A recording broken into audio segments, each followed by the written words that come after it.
Welcome back. We're back at it. How's your week been? Pretty good. Yes. Yeah, busy. What did you accomplish in the last week? I went to Vancouver to film for the dance studio. Yes. So that was fun. I have all my footage that I need to finish those 2 projects now, so I'll be getting started on that right away. Exciting. I don't know. Just living. Living? Yeah. How about you? Yeah, well, I mean, I'm done, finished 75 hard the other day. Well, Yeah. live hard, I guess, the whole Yeah, year. your year. 75 hard is the first phase of the 4 phases. And Yes. so I'm done. And one of the biggest things, obviously, while I was doing that last 30-day phase, phase 3, quite restrictive on what I was eating and exercising.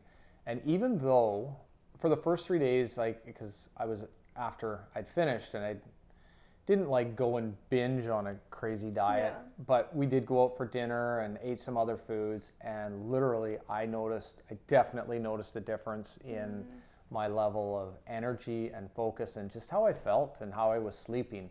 So really made me aware of how much that the food that I eat impacts Yeah. my overall well-being. And I really related back my sleep pattern, or getting enough sleep makes such a huge difference. That is probably, I would say, number one. Number Yeah. one would be sleep, and number 2 is diet, eating. The water, like within the 75 hard program, drinking a gallon of water every day, which is 4 liters. It's crazy.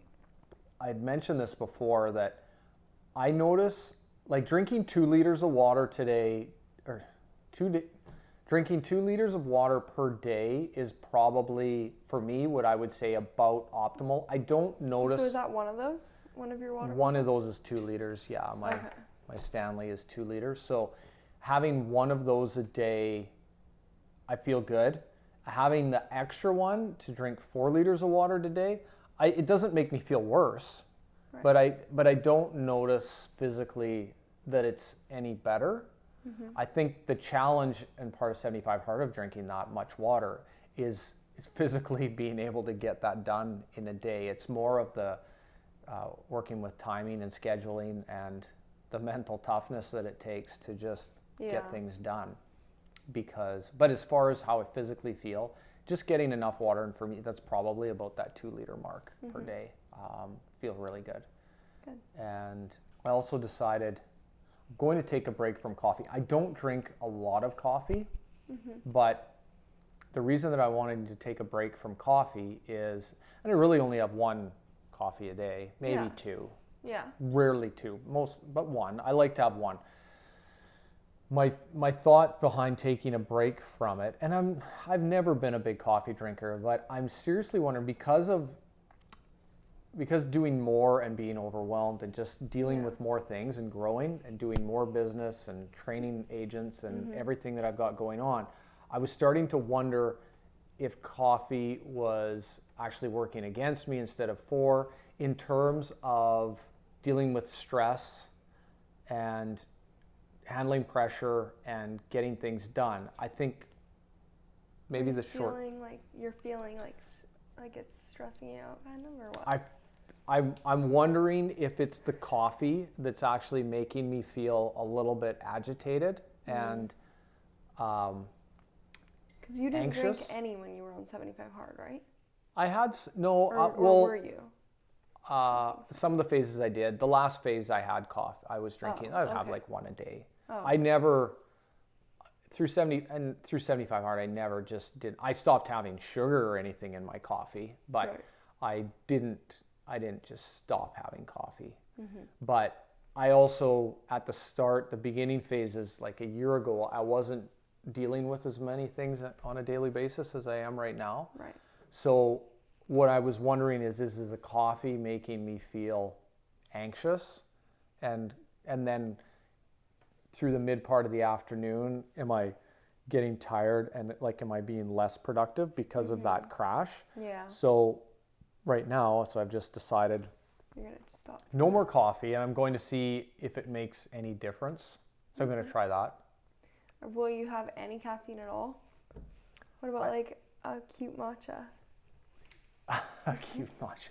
No, I looked up an alternative to coffee that's has no no, I think it's the caffeine that's causing the problem. Okay. It's not the coffee.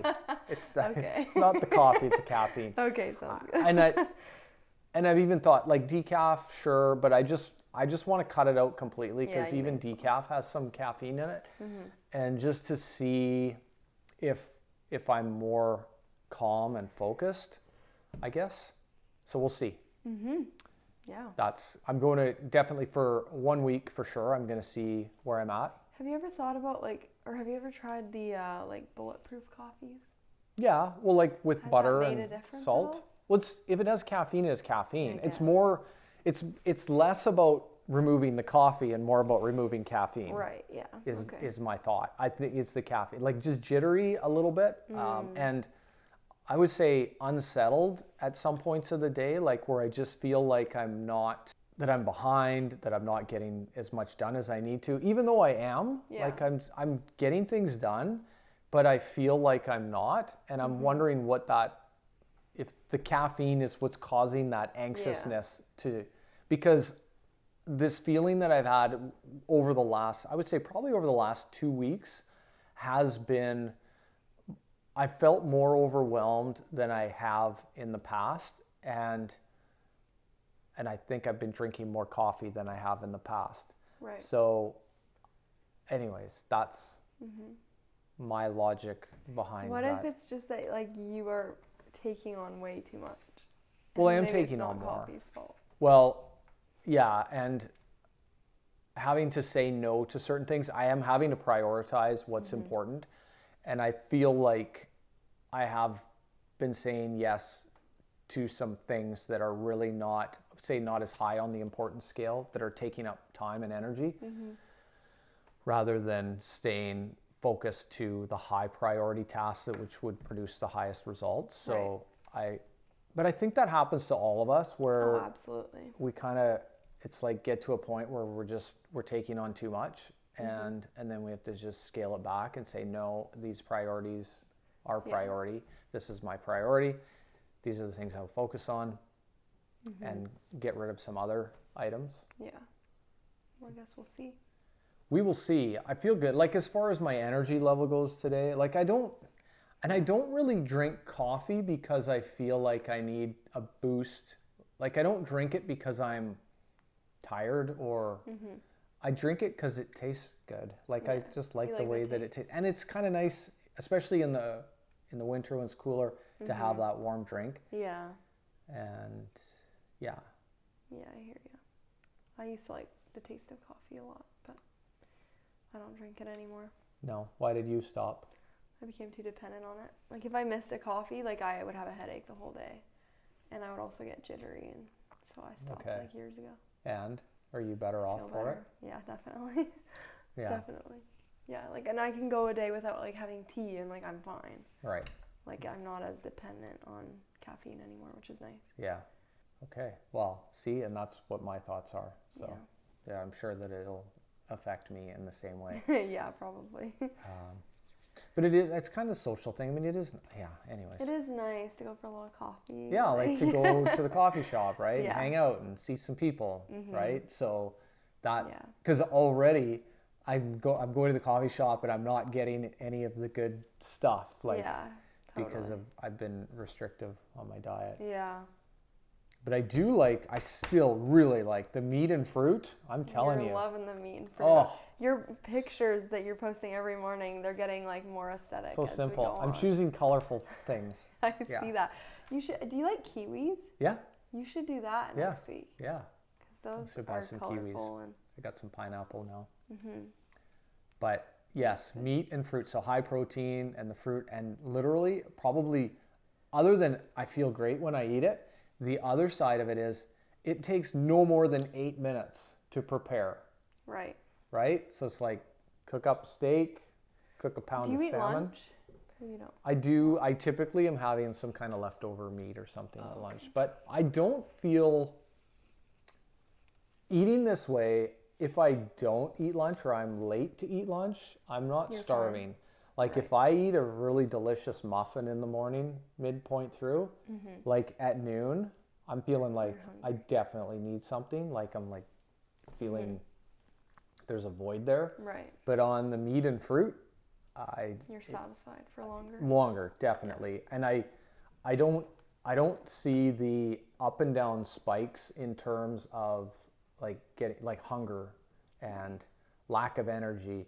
And I think a lot of that is on sort of on the mental side of it. It's like rather than actually not having the energy to do things or just feeling hunger, it's like from having those carbs and delicious muffins, cookies, cakes, Yes. sandwiches, Yeah. all of that stuff. So now I just have like steak, like a couple of sirloin steaks Yeah.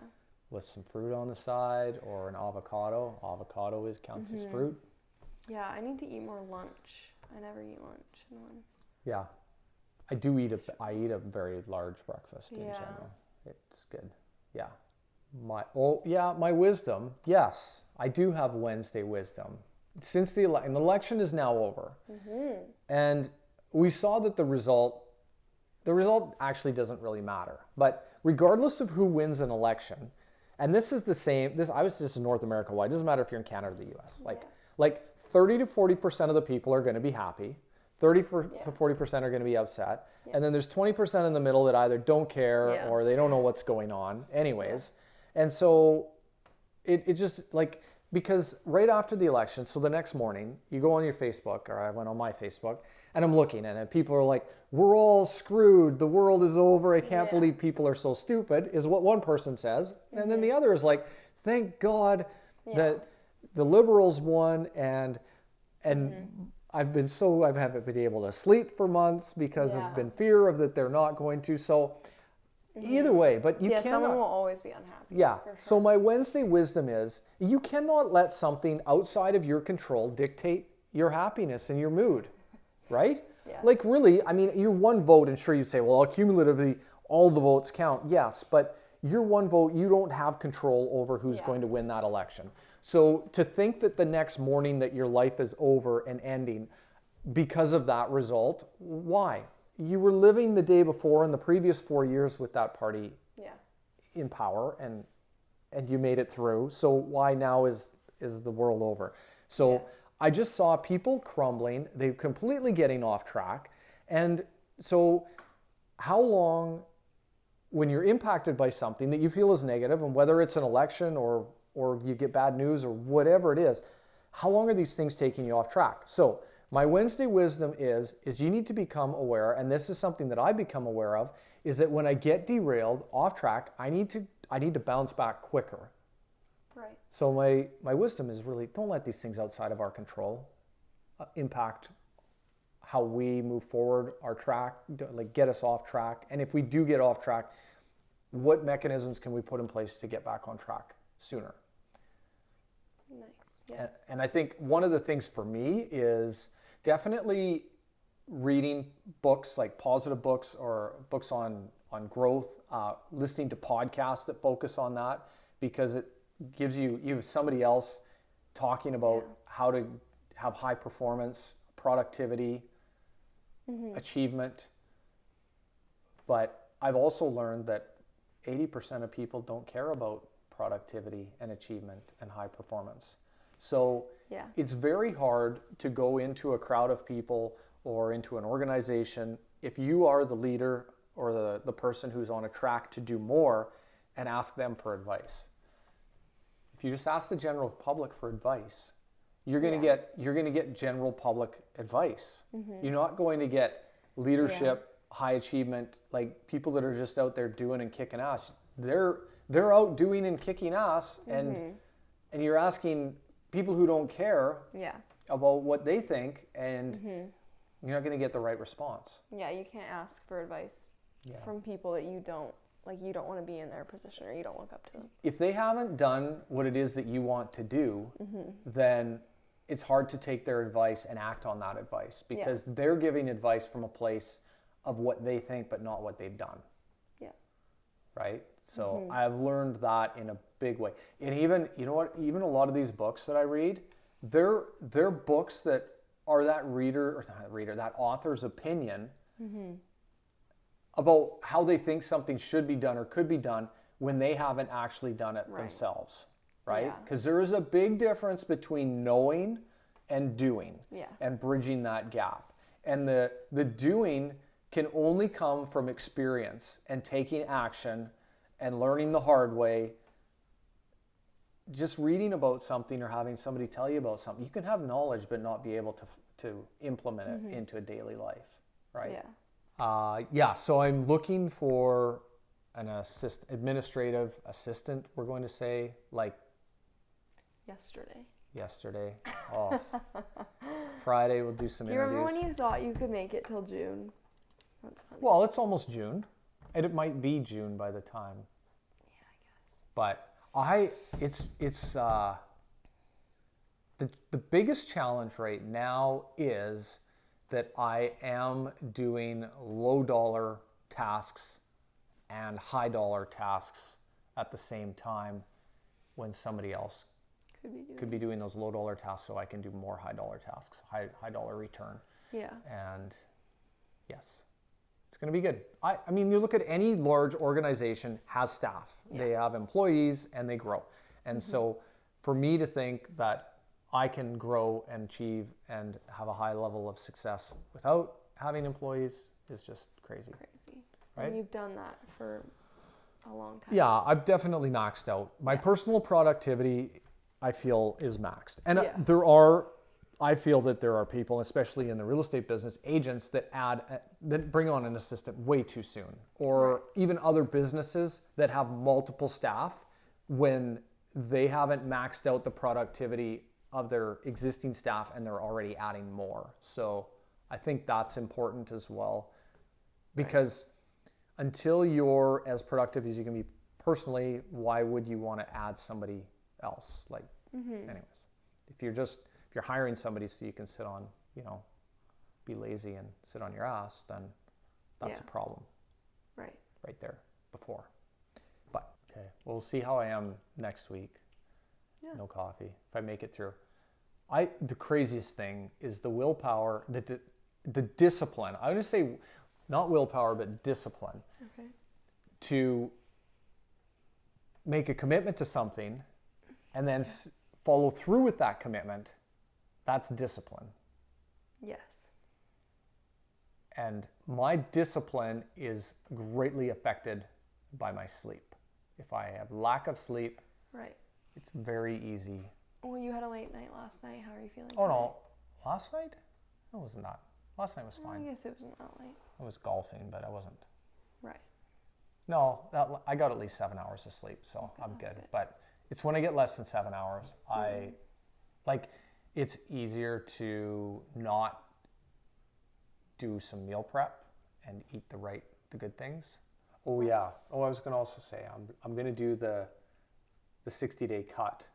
So restrictive eating, like what does that involve? Calorie counting. So macros, like having a very not just not eating certain types of foods, but being calorie deficit. Will you still be able to do meat and fruit though? Yeah. Oh, okay. Just less. It's I mean, at a deficit, yes, but over 60 days. Wow. When do you start that? Within a couple days. Exciting. Just getting organized. I had to track my food intake for the last 3 days. And this is for going to the beach. Project Abs. Project Visible Abs. Going to the beach for one day. Yeah, well, at least I have the opportunity to go to the beach. Are you going to have a photo shoot on the beach? No, not required. Okay. But how is anybody ever going to know that you had visible abs? I don't care. It doesn't matter. I will know. I will know. Okay. It is a lot more challenging than I thought it was going to be. I know some people just definitely have low body fat to begin with, but I would have thought when I started 75 Hard, so a year ago, and just eating healthy and somewhat restricted eating, but like cutting out some stuff, but not like counting every calorie or and every piece of fat and, you know, our protein and fats and all that. But I would have just, if you would have asked me at the start of 75, if I would have had visible abs at the end of the year, I would have thought, yes. Now my body fat percentage is definitely lower now than it was at the beginning, but in doing all of those tasks and just the being tired from the workouts, it was that I found created a challenge in me sticking to the diet. And stress on your body like prevents you from like losing weight. Yeah. Well, that's true too. And like you did have some stressful times. Yes. Okay. Anyways, that's it. No coffee for a week. We'll be back. I'll report on that. All right. Okay. All right. Thanks again for watching.